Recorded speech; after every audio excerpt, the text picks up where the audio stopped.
Exatamente, né?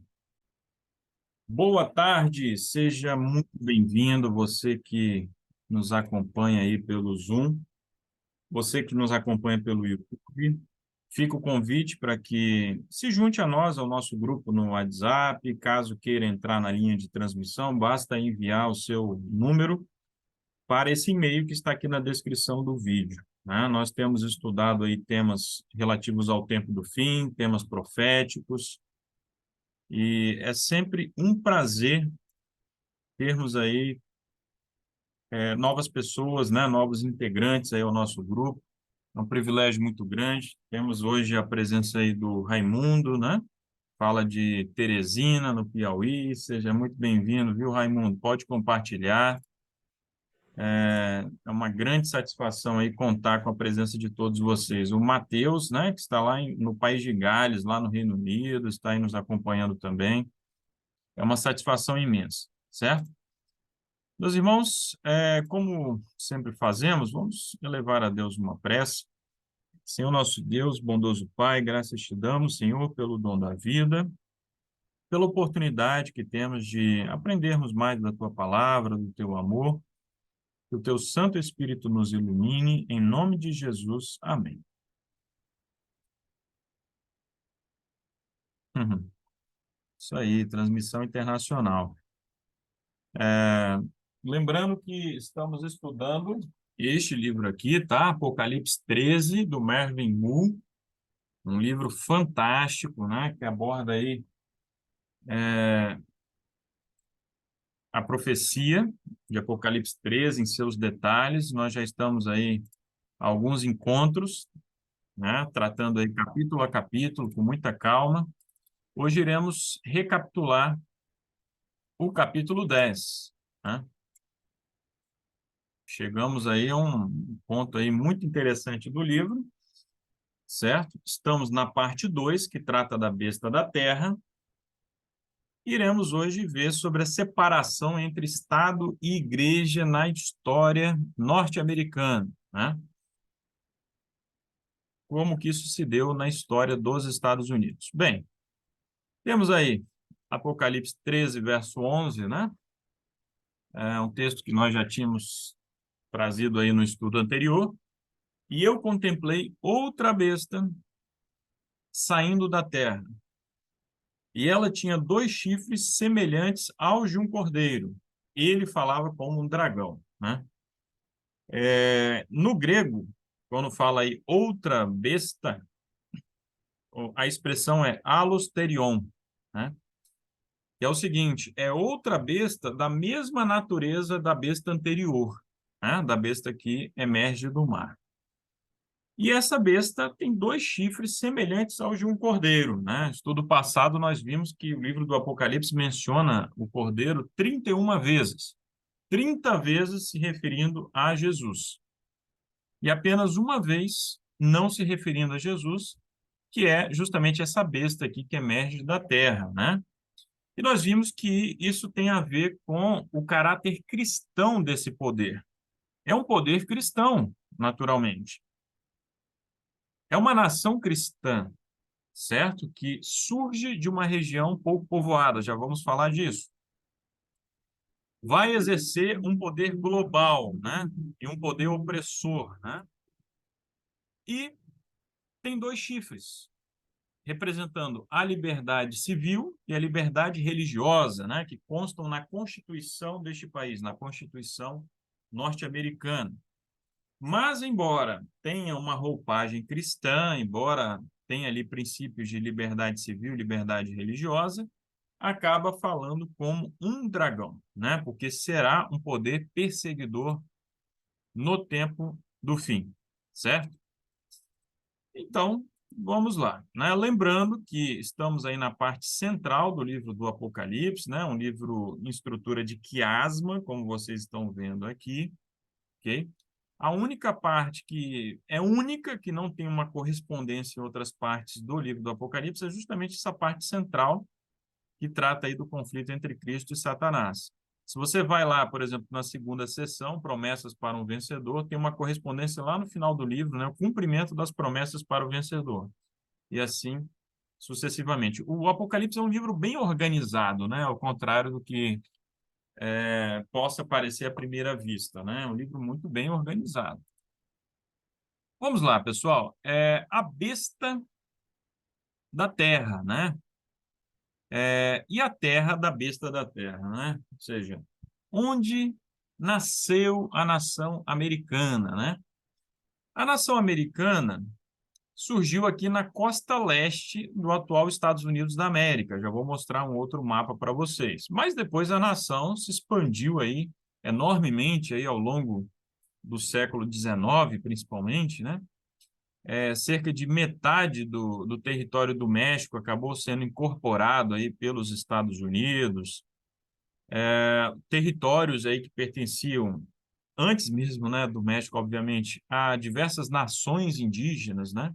Cerca de 8 milhões de indígenas viviam aí espalhados por esse vasto território, com culturas muito diferentes, modos de vida muito diversos, né? E podemos dizer que eles foram alguns dos primeiros, né, a sentirem na pele, né, a natureza do dragão, desse poder, dessa besta que emerge da terra, né? Nunca podemos perder isso de vista, né? Foram dizimados, né? Foram explorados, enfim, desalojados, né, de suas terras. Foi, assim, brutal, né? A dominação desse território, as populações indígenas sofreram aí muito mesmo. E é algo que os americanos nem sentem muito remorso, né? Pelo menos até uns anos, umas décadas atrás, os filmes de faroeste, muitos deles exploram essa temática, né? Do americano lá matando indígenas, né? Combatendo ali os indígenas, enfim. Bem, os primeiros aí fundadores, né? Os primeiros colonizadores ficaram conhecidos como Pilgrim Fathers, né? Os pais peregrinos, que eram de qual religião? Vocês sabem? Vocês se lembram? Eu já tinha mencionado alguma coisa. Quem se lembra? Quem já leu o livro Grande Conflito, né? Sabe, evidentemente. Qual era a religião dos pais peregrinos? John Hobson, William Bradford, William Bradford, dentre vários outros, né? Os pais peregrinos. Qual religião eles professavam? Pode responder no chat também, se tiver com vergonha.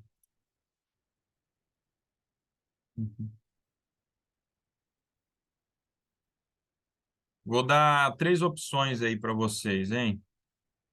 Eles eram católicos, eles eram protestantes puritanos ou eles eram protestantes anglicanos? Olha, temos ali no chat anglicanos, temos puritanos, tá dividido ali, hein?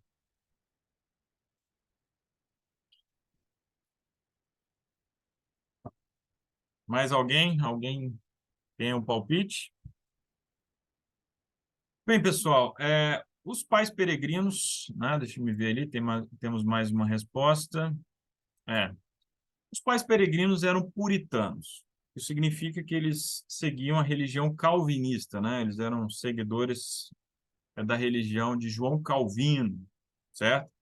Que é mencionado também no livro O Grande Conflito.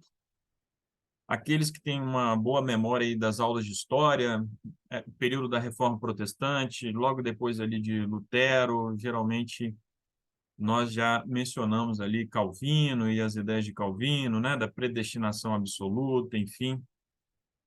Então, eles eram puritanos. Na Inglaterra, país deles de origem, né, a religião de Estado, a partir do Henrique VIII, ali no século XVI, passou a ser religião anglicana, que alguém mencionou ali no chat. A religião anglicana passa a ser religião de Estado. A religião anglicana, para simplificarmos muito, né, para irmos direto ao ponto, é o catolicismo sem Roma, basicamente. O que muda ali é que o chefe é o rei ou a rainha da Inglaterra, né? Mas tem os mesmos sete sacramentos, né? Muda alguma coisa ali na liturgia também, mas assim, em termos de crenças, de dogmas, é basicamente a mesma coisa do catolicismo. O que muda é que o chefe não é o Papa, é o rei ou a rainha da Inglaterra. Bem, a Igreja Anglicana, né, por ser uma igreja de Estado, uma religião oficial nesse período, então passa a perseguir ali os puritanos. Alguns até tentaram ir para os Países Baixos, né, ali a Holanda, enfim, não se adaptaram ali. A Holanda muito liberal, né, um lugar com vícios demais, né, enfim. Então, embarcando aí no Mayflower, né, esse grupo aí, conhecido como os Pais Peregrinos, partiram para a América do Norte, ali com a convicção, né, de que era um povo abençoado por Deus, né, os eleitos de Deus, né, e que ali fundariam uma nação onde poderiam exercer livremente a sua fé, a sua religião, certo? Ainda dentro do navio, eles estabeleceram um pacto, né, o Pacto do Mayflower, né? E mais à frente nós vamos voltar nisso daí, vamos ver com mais detalhes, né? Mas ali, basicamente, eles já estavam estabelecendo os princípios de uma sociedade civil, né?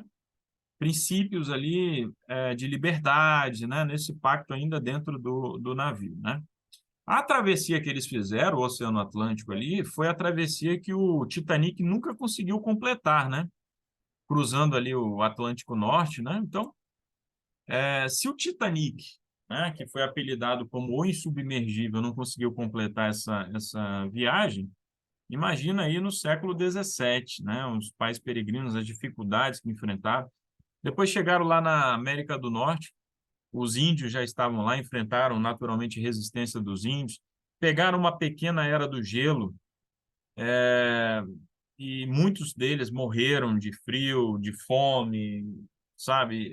Foi uma dificuldade imensa esses primeiros tempos ali. Mas fundaram ali, evidentemente, né, aqui as 13 colônias. Só um instantinho, já volto.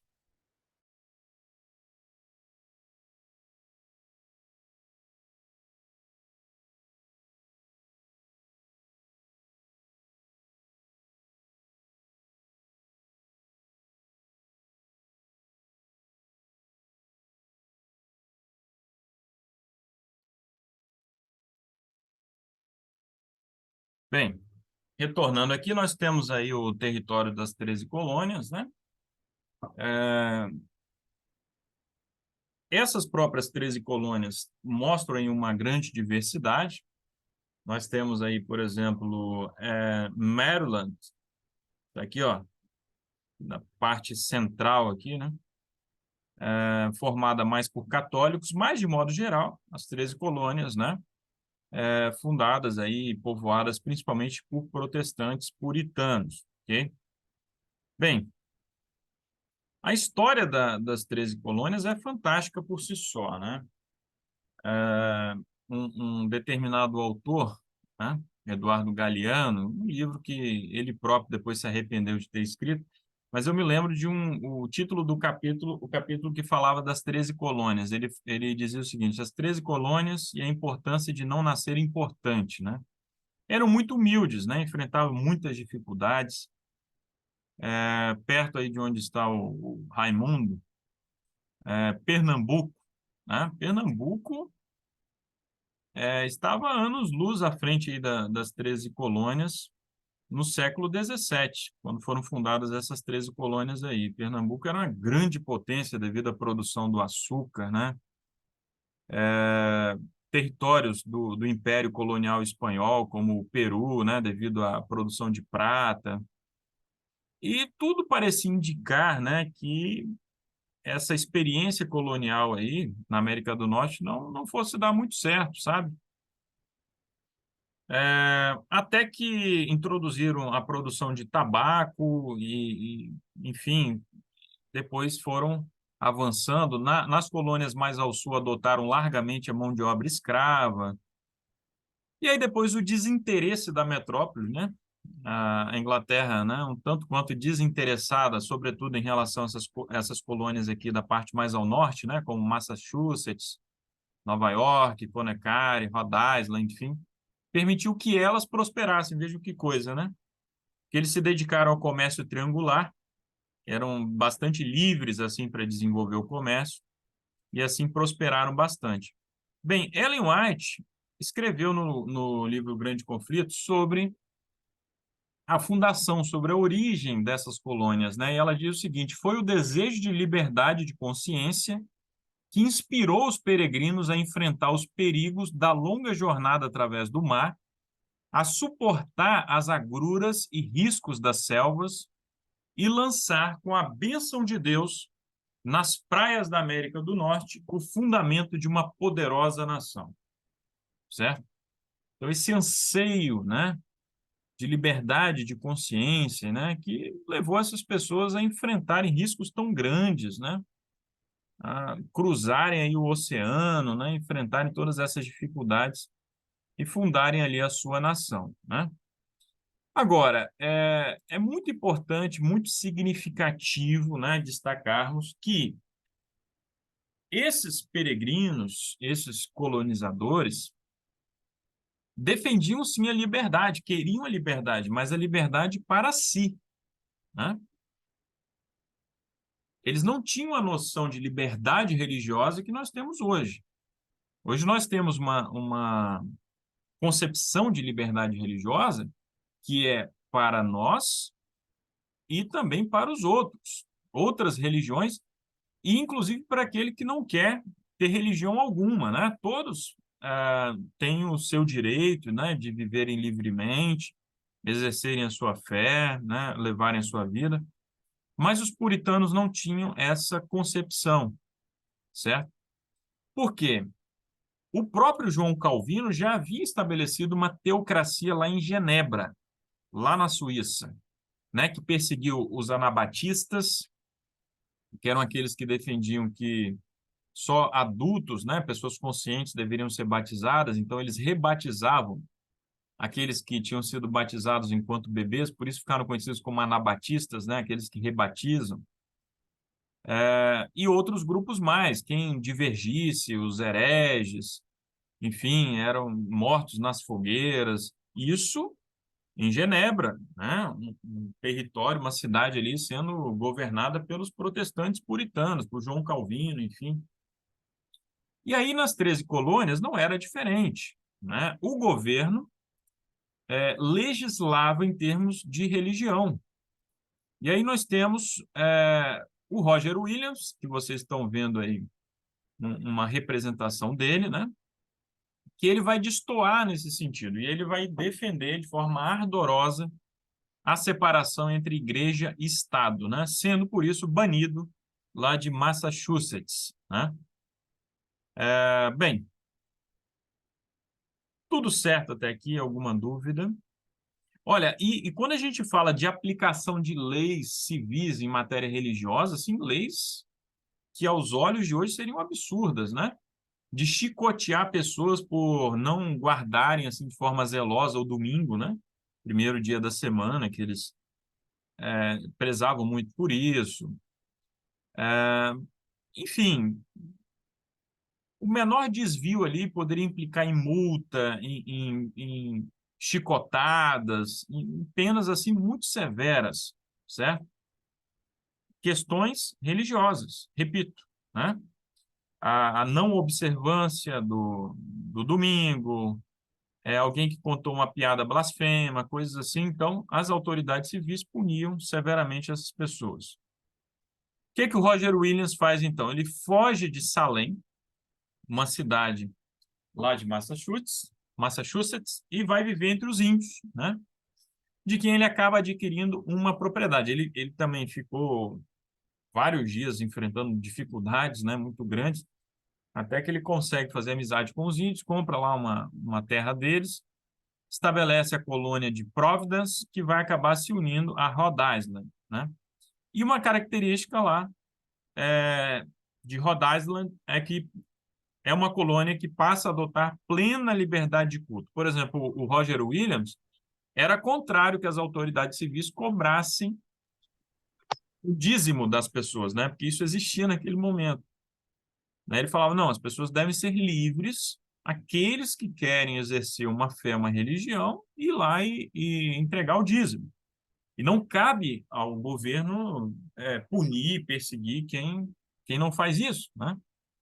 Certo? Então, lá na colônia de Rhode Island, havia plena liberdade de religião, ok?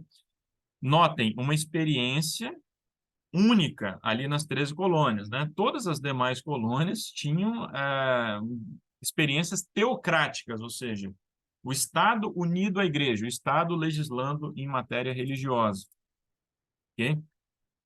Final da década de 1650, início dos anos 1660, os Quakers, né, que possuem suas comunidades até hoje, são aqueles que se vestem de preto, que ainda andam em carruagens, que são um tanto quanto avessos, né, à tecnologia, enfim.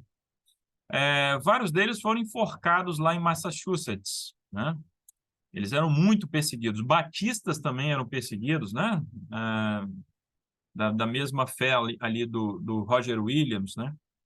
Batistas eram perseguidos, multados, açoitados. Isso até o século XVIII há exemplos desse tipo de perseguição acontecendo lá nas 13 colônias lá na América do Norte, certo? Então, liberdade religiosa, quando se falava em liberdade religiosa ali, os puritanos falavam, era liberdade para eles terem a religião deles, não necessariamente eles tolerarem minorias ali entre eles, certo? Bem, olha só, também na cidade de Salem, mesma cidade lá de onde foi banido o Roger Williams, houve um julgamento que ficou famoso, né? Até hoje, a cidade de Salem, lá em Massachusetts, né? Atrai turistas, né? Devido a esse episódio. O episódio já fizeram filmes, enfim. O episódio ali das bruxas de Salem, né? Na verdade, melhor seria dizer bruxos, né? Porque foram 6 homens e 13 mulheres, né? Que foram condenados por bruxaria e foram executados ali no final do século XVII. Existem muitos estudos, né, sobre isso, né? Uma das teorias é que algumas pessoas começaram a ter alucinações devido a cogumelos, a fungos lá com os quais tiveram contato e essas alucinações foram interpretadas como atos de bruxaria e o fanatismo ali muito grande, né? E levaram então essas pessoas a julgamento e acabaram enforcando essas pessoas, tá? Bem, qual vai ser o impacto disso ali na história americana, tá? A influência que os puritanos tinham sobre o governo, né, vai ser minada, né? Os puritanos acabam desmoralizados. Por quê? A partir ali daquela verdadeira caça às bruxas, literalmente falando, eles vão ser associados ao obscurantismo medieval, né? Muitos vão ver, olha, não há diferença entre vocês e a Inquisição, né? A Inquisição espanhola, as perseguições do período ali da supremacia papal. Então, os puritanos vão passar a ter cada vez menos influência no governo americano a partir daí. Em 1776, que é o ano, né, da Declaração de Independência dos Estados Unidos, no dia 4 de julho, que é o Independence Day, 7 das 13 colônias originais haviam estabelecido igrejas cujos pastores eram pagos pelo governo. Então, 7 das 13 colônias, né, ainda tinham alguma questão ali de igreja unida ao Estado, né? Alguma influência da igreja no Estado, embora a influência puritana já tivesse diminuído significativamente. Em 1840, ali, né, quase na metade do século XIX, essa questão de igrejas com pastores pagos pelo governo, isso havia cessado, havia acabado, certo? Seja bem-vindo, Pedro. Então, isso significa que assim que se estabelece a nação americana, assim que os Estados Unidos da América se firmam, estabelecem a sua independência, O princípio da separação entre o Estado e a Igreja, defendido pelo Roger Williams, triunfou, né? Como é assim até hoje, é assim na Constituição americana, né? O Estado laico, o Estado separado da Igreja, certo? Agora, o conceito puritano, né, de que deve existir uma teocracia, de que a Igreja deve ser protegida e promovida pelo governo, sempre teve apoio de uma minoria. Não se esqueçam dessa informação, porque nós iremos voltar nela ao longo aí dos próximos estudos das próximas semanas. Sempre houve ali uma parcela, um grupo na sociedade americana defendendo que a verdadeira alma americana é de uma nação profundamente religiosa e de que o Estado vai cuidar, vai zelar pela implementação de leis religiosas, certo? E essa minoria está rapidamente ganhando influência nos Estados Unidos, é a tese aí defendida pelo Marvin Moore. No estudo passado, eu já havia mencionado esse documentário aí, The Family, né? Ainda que alguns pontos ali sejam exagerados, mas é um alerta que faz sentido, né? É uma crítica principalmente à influência de religiosos neoconservadores nos últimos anos na política americana, especialmente no governo do Donald Trump, certo? Então, um documentário aí interessante. Se alguém já assistiu, pode mencionar aqui nos comentários do vídeo, né? Quem está aqui acompanhando ao vivo pode mencionar aí no chat. Alguém já assistiu esse documentário aí, The Family. Bem, qual seria a singularidade do governo norte-americano? O princípio fundamental do governo americano, da nação americana, né, é que o governo existe pelo consentimento dos governados. Isso já estava presente lá no Pacto do Mayflower, né? Lá na, na viagem dos pais peregrinos, esse conceito já existia, tá? E, por ocasião lá da independência americana, o Thomas Paine, né, escreveu esse tratado, esse ensaio, né, o Senso Comum, né? Um texto ali muito explosivo, muito incendiário, né? O Thomas Paine foi considerado um dos mais radicais ali da Revolução Americana. E ele defende lá o seguinte, que na melhor das hipóteses, o governo é um mal necessário. Na pior das hipóteses, é uma tirania, certo? Então, isso vai entrar na alma profunda dos americanos, né? O governo ele é estabelecido pelo consentimento dos governados. As bases ideológicas disso estão lá no pensamento de John Locke, né? Um filósofo inglês, né? Que defendia a ideia do contrato social. Então, ele rompeu com aquele princípio, né? Da teoria do direito divino dos reis, que existia ali no antigo regime, e disse, não, o governo ele é estabelecido por meio de um contrato entre o governante e os governados. Esse contrato ganha forma nos estados modernos na Constituição. Se o governo não cumpre os seus propósitos, ele pode ser removido sem nenhum problema, né? E o John Locke defendia até mesmo o direito à rebelião, que os colonos apelaram a esse direito quando promoveram a Revolução Americana. Então, a nação americana surge com uma desconfiança profunda em relação a governos, né? Os governos são, na melhor das hipóteses, um mal necessário.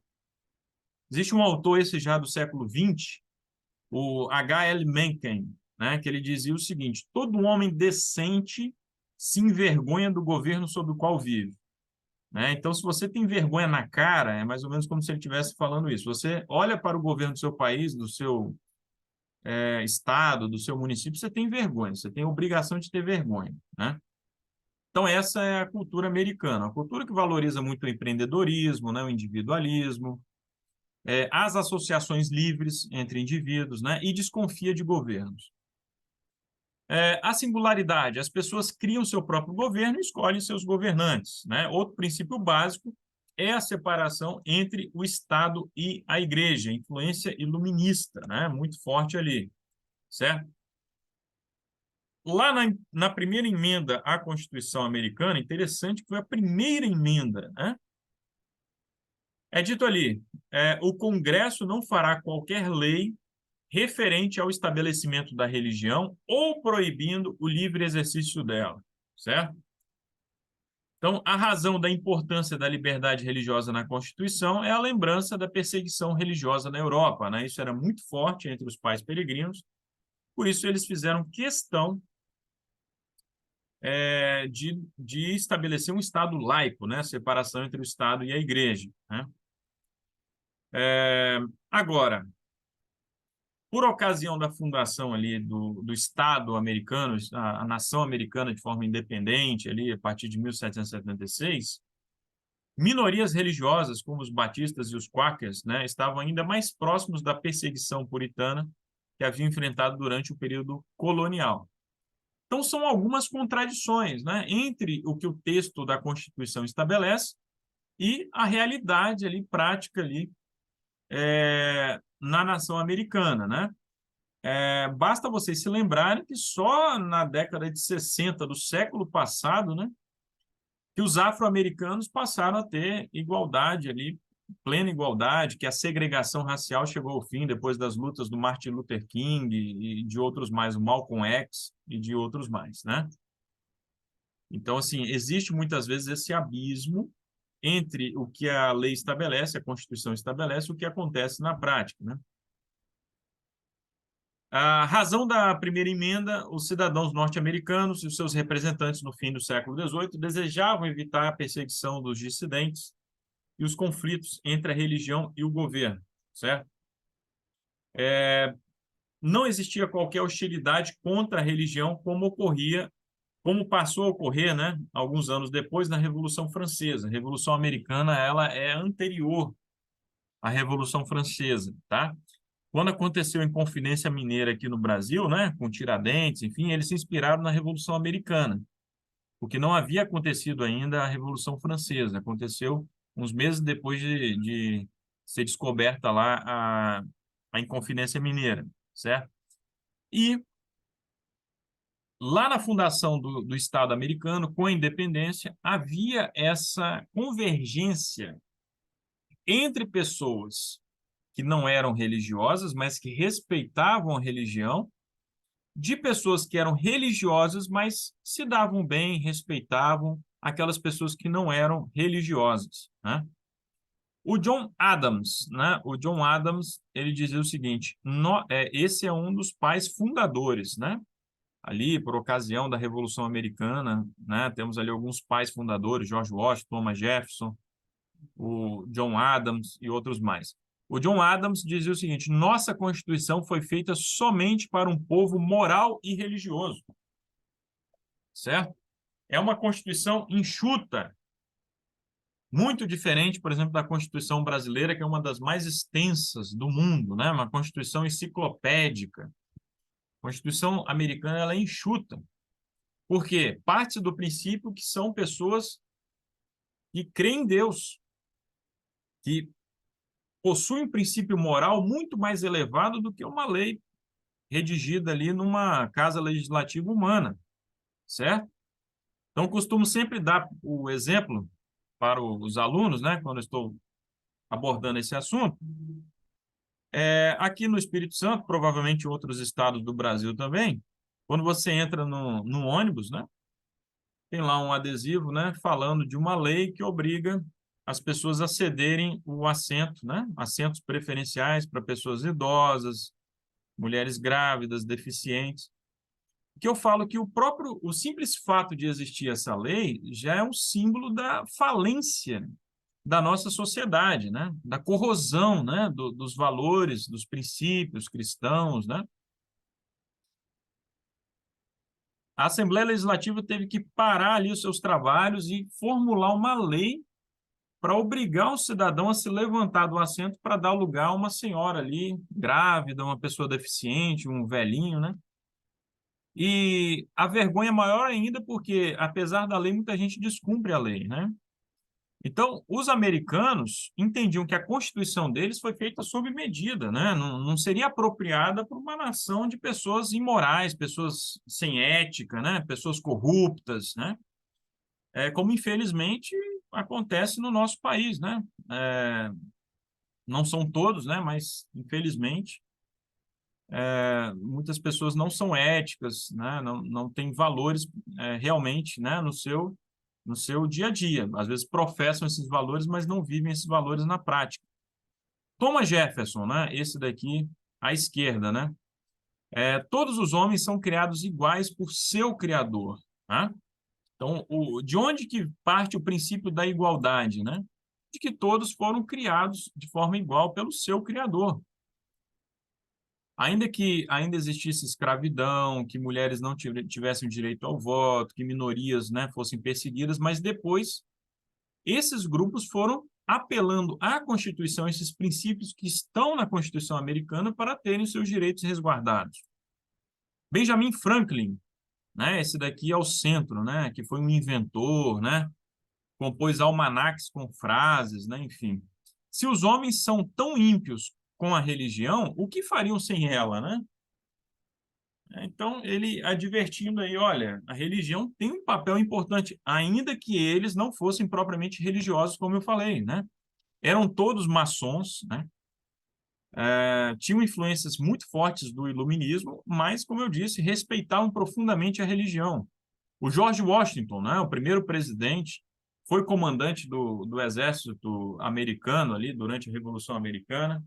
A razão e a experiência nos proíbem de esperar que possa prevalecer uma moralidade nacional com exclusão do princípio religioso, certo? Uma frase que sintetiza tudo isso daí, que é o seguinte: se Deus não existe, então tudo é permitido, né? Ok? Não tem como uma nação se sustentar sem o princípio religioso, né?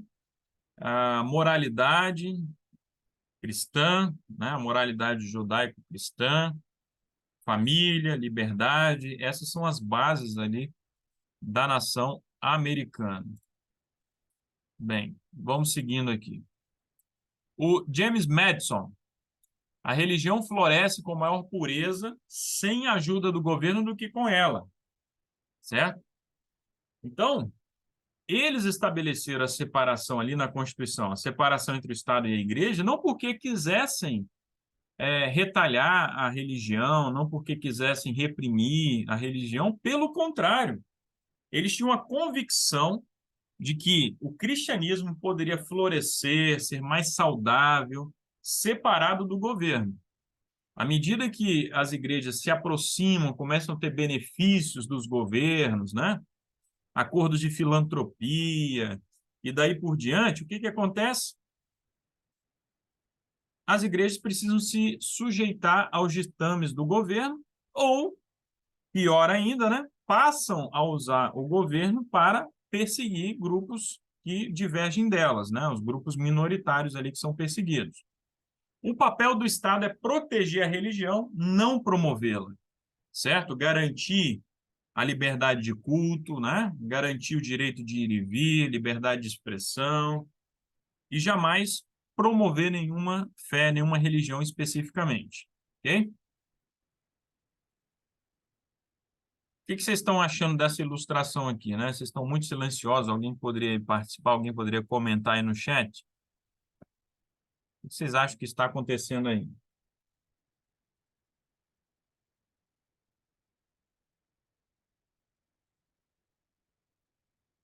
Enquanto ninguém se pronuncia, deixa eu avançando aqui por causa do nosso horário. Olha, o tipo norte-americano de separação entre Estado e Igreja é o resultado de uma cooperação singular entre o laicismo, esse princípio da separação entre o Estado e a Igreja, e a religião.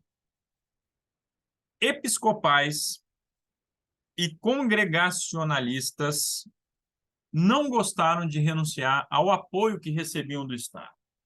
Então, vejam, para esses grupos religiosos aí, naturalmente era muito confortável, né, terem, por exemplo, lá os seus ministros, né, os seus pastores, sendo pagos pelo Estado, certo? Terem as suas igrejas apoiadas financeiramente, né? Eventualmente grupos contrários a elas sendo reprimidos. Então, eles achavam isso muito confortável. Pode falar, Pedro.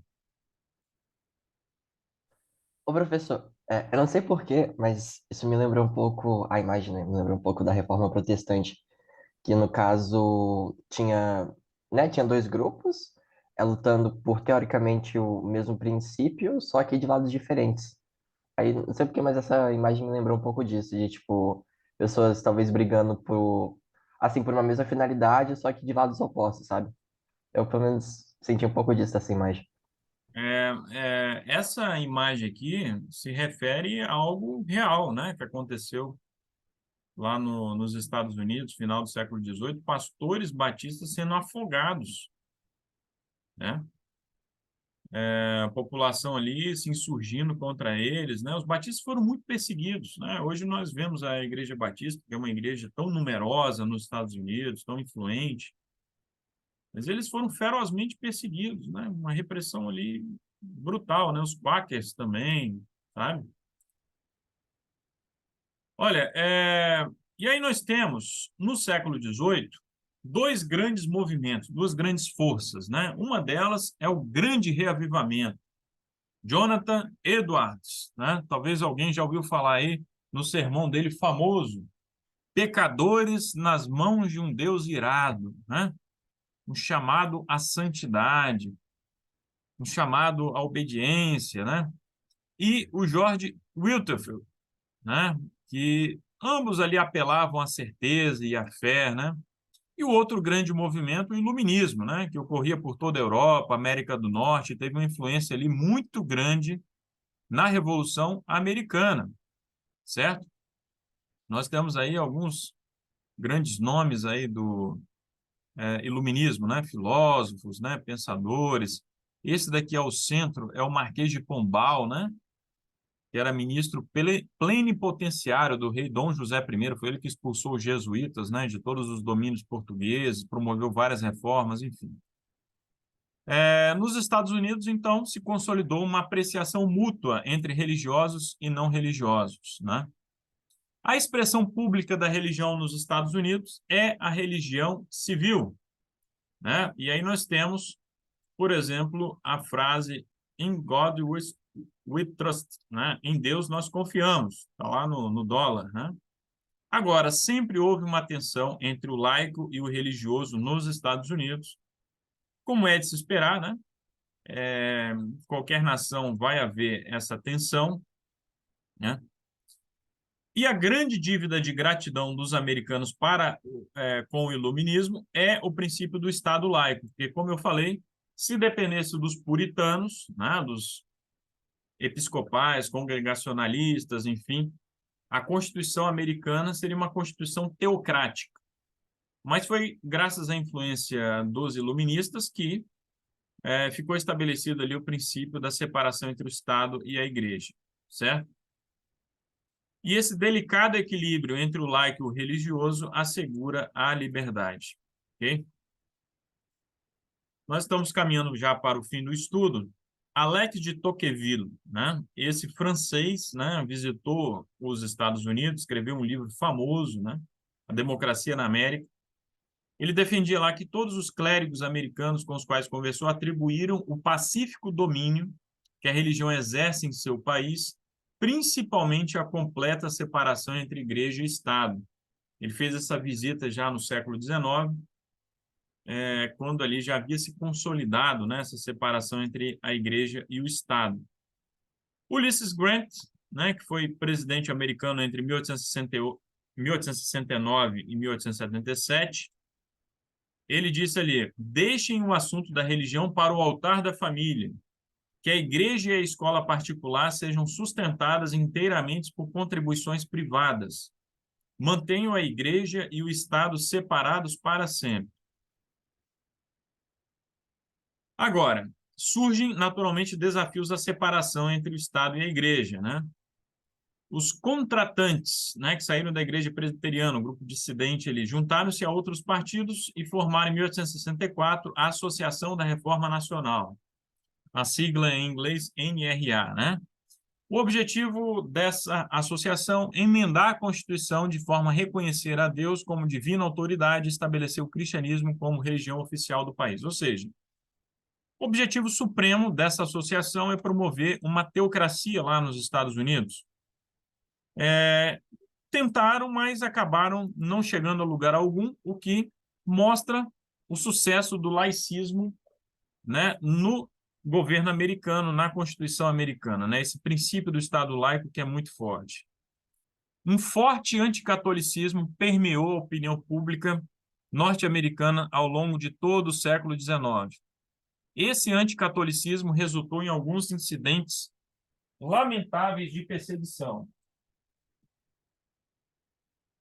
No entanto, o anticatolicismo norte-americano, durante esse período, surgiu em parte por medo de que o princípio católico da união entre a Igreja e Estado pudesse ser imposto nos Estados Unidos, né? Então, essa lembrança, essa memória, né, da Inquisição, das perseguições, né, apoiadas pela Igreja Católica, levavam também os americanos, né, a separarem completamente o Estado da Igreja. Ou seja, nas eleições de 1960, John Kennedy, né, que era democrata, do Partido Democrata, e era católico, ele precisou fazer um voto endossando o princípio constitucional do Estado laico. Ele precisou se comprometer perante ali os protestantes americanos de que não iria interferir nessa separação entre o Estado e a Igreja. Os americanos tinham um anticatolicismo ainda muito forte, né, uma aversão ao Papa, ao Vaticano, né, e a união entre o Estado e a Igreja, certo? Foi só depois de fazer esse voto que o presidente Kennedy obteve o apoio, então, dos protestantes conservadores, da maioria dos grupos carismáticos, e conseguiu se eleger presidente dos Estados Unidos, né? Depois ele foi assassinado, como vocês sabem, mas isso é bem significativo. Até os anos 60, os americanos não abriam mão de forma alguma desse princípio. Infelizmente, hoje, um número significativo de conservadores e evangélicos estão criticando fortemente a separação entre o Estado e a Igreja. Como essa tendência tem se desenvolvido nos Estados Unidos, será assunto dos próximos capítulos, né? Vamos ver isso a partir do próximo sábado, né? Como essa tendência, né, de se buscar uma aproximação entre a Igreja e o Estado tem se consolidado, tem se fortalecido nos últimos anos. Muito bem, meus amigos. Algum comentário, alguma dúvida?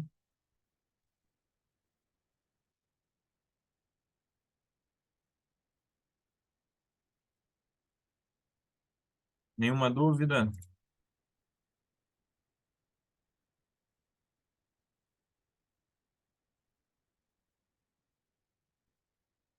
Sim. Lembrando que ficará gravada, iremos mandar para o nosso canal no YouTube, né? O canal do Projeto Pomone, né? Pedro, está nos ouvindo, Pedro? Bom, professor, tô sim. Tudo bem. Pedro, poderia fazer uma breve oração para encerrarmos? Posso? Pode ir agora? Pode. Ok.